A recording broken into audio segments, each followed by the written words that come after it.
আসসালামু আলাইকুম প্রিয় শিক্ষার্থী, right forms of the verb নিয়ে আলোচনা করছি। তো বই পুস্তকে যেভাবে আলোচনা করা হয়েছে তা থেকে একটু ডিফারেন্ট ওয়েতে আলোচনা করব, এই কারণে যে আমি মনে করি রাইট ফর্ম অফ দি ভার্বসের বেশিরভাগ রুলসই টেন্সের ভেতর থেকে আসে। অর্থাৎ উপস্থাপনাটা এমনভাবে করার চেষ্টা করব যাতে করে নতুন নতুন কোনো নিয়মের দিকে আমাদের অগ্রসর হতে না হয়। তাহলে আমি প্রধানত সেই রকমের একটা ঝোঁক রাখবো যাতে শুধুমাত্র টেন্সের উপর বেস করে রাইট ফর্ম অফ দি ভার্বসের সমস্যাগুলোকে আমি সমাধান করতে পারি।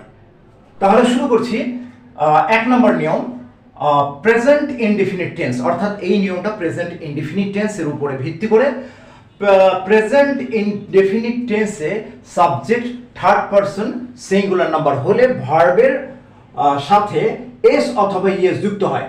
যেমন he goes to school, mother cooks rice, it moves. তো এখানে দেখা যাচ্ছে যে এই যে গোজ, গো থেকে গোজ হয়েছে, কুক থেকে কুকস হয়েছে, মুভ থেকে মুভস হয়েছে, অর্থাৎ ভার্বের সাথে এস বা ইএস যুক্ত হয়েছে। তো এই বিষয়টাকে আরেকটু আলোচনা করার চেষ্টা করি। এখানে আসলে 3টি শর্ত রয়েছে। প্রথম শর্ত হলো যে প্রেজেন্ট ইনডেফিনিট টেন্স, দ্বিতীয় শর্ত থার্ড পারসন, তৃতীয় শর্ত সিঙ্গুলার নাম্বার। অর্থাৎ থার্ড পারসন হলেই চলবে না, অবশ্যই সিঙ্গুলার নাম্বার হতে হবে। তো প্রেজেন্ট ইনডেফিনিট টেন্স অর্থাৎ এখানে বলতে চাচ্ছি টেন্স 12 প্রকার টেন্সের মধ্যে শুধু একটা মাত্র টেন্স রয়েছে যেখানে আমরা ভার্বের সাথে এস অথবা ইএস যুক্ত করতে পারবো। তাহলে শুধুমাত্র প্রেজেন্ট ইনডেফিনিট টেন্সের সাথে এস বা ইএস যুক্ত করতে পারবো, এটাই এখানে প্রমাণিত হচ্ছে। তাহলে আমি 2 নম্বর নিয়মে চলে যাচ্ছি। Have, has, had, get, got ইত্যাদির পরে ভার্ব 3 হয়, অর্থাৎ ভার্বের পাস্ট পার্টিসিপল ফর্ম হয়। তো এখানে আমরা উদাহরণ লক্ষ্য করি, আই হ্যাভ গন, আমি গিয়েছি, শি হ্যাজ ডান, সে করেছে, এটসেট্রা। তাহলে এখানে গন এবং ডান ভার্বের পাস্ট পার্টিসিপল। আমরা জানি গো present tense, went past tense এবং গন পাস্ট পার্টিসিপল। তেমনি ডিউ প্রেজেন্ট, ডিড পাস্ট এবং ডান পাস্ট পার্টিসিপল। ওকে, তাহলে এই বিষয়গুলো আসলে মুখস্থ রাখতে হবে। যারা ফর্মগুলো মুখস্থ রেখেছে আগে থেকে, যেমন বইতে লেখা আছে এইভাবে, প্রেজেন্টের ঘরে গো, পাস্টের ঘরে ওয়েন্ট এবং পাস্ট পার্টিসিপলের ঘরে গন, গো, ওয়েন্ট, গন। তো এবার আমরা বলেছিলাম হ্যাভ, হ্যাজ, হ্যাড, আসলে মূলত টেন্সের কথাই চলে আসছে। হ্যাভ, হ্যাজ, হ্যাড মানে কি? অর্থাৎ পারফেক্ট টেন্সের স্ট্রাকচারে আমরা চলে যাব, কারণ পারফেক্ট টেন্সে হ্যাভ, হ্যাজ, হ্যাড এর পরে মেইন ভার্বের পাস্ট পার্টিসিপল বসে। আর গেট, গট এটা অবশ্য পারফেক্ট টেন্স না, এটা পজিটিভ ভার্ব, সেটা অন্য একটা চ্যাপ্টারে আমরা বোঝাবো। এরপর 3 নম্বর রুলসে চলে যাচ্ছি। সেখানে বলা হচ্ছে উপরোক্ত ভার্বগুলো ছাড়া, অর্থাৎ এই যে ভার্বগুলো 1 2 3 4 5টি ভার্ব, উপরোক্ত ভার্বগুলো ছাড়া অন্যান্য এভি মানে অক্সিলারি ভার্ব, অন্যান্য অক্সিলারি ভার্বের পরে মেইন ভার্বের প্রেজেন্ট ফর্ম হয়। যেমন I can go, present form. I could go, আমি যেতে পেরেছিলাম।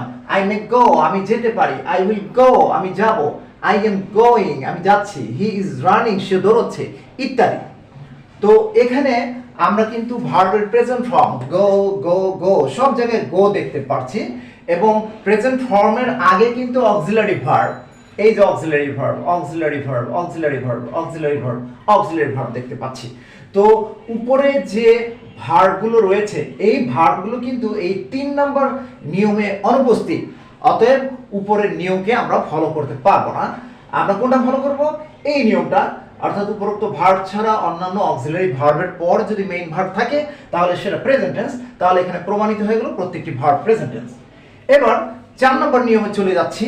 এখানে বলা হয়েছে বাংলা ক্রিয়াপদের শেষে ই, ও, এ, দন্ত ন, অন্তস্থ এই ধরনের উচ্চারণ পাওয়া গেলে ভার্বের প্রেজেন্ট ফর্ম হয়, ভার্ব 1 অর্থাৎ ভার্বের প্রেজেন্ট ফর্ম। যেমন হি গোজ, ভার্বের প্রেজেন্ট ফর্ম, সে যায়।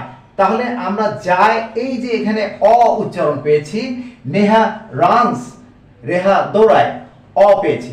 হি গোজ মানে সে যায় অথবা যান, যান বললে কিন্তু দন্তন্য পাওয়া যাচ্ছে। এরপর উই ইট, আমরা খাই, হ্রস্বইকার পাওয়া গেছে খাই। ইউ ইট, তোমরা খাও, ও পাওয়া গেছে, এক্সেট্রা। আসলে এই নিয়মটা কিন্তু প্রেজেন্ট ইনডিফিনিট টেন্সের কাজ করেছে, অর্থাৎ অভ্যাসগত কাজ নাকি নিয়মিত কাজ নাকি চিরন্তন সত্য, এই বিষয়গুলো আমাদের জানার দরকার নেই।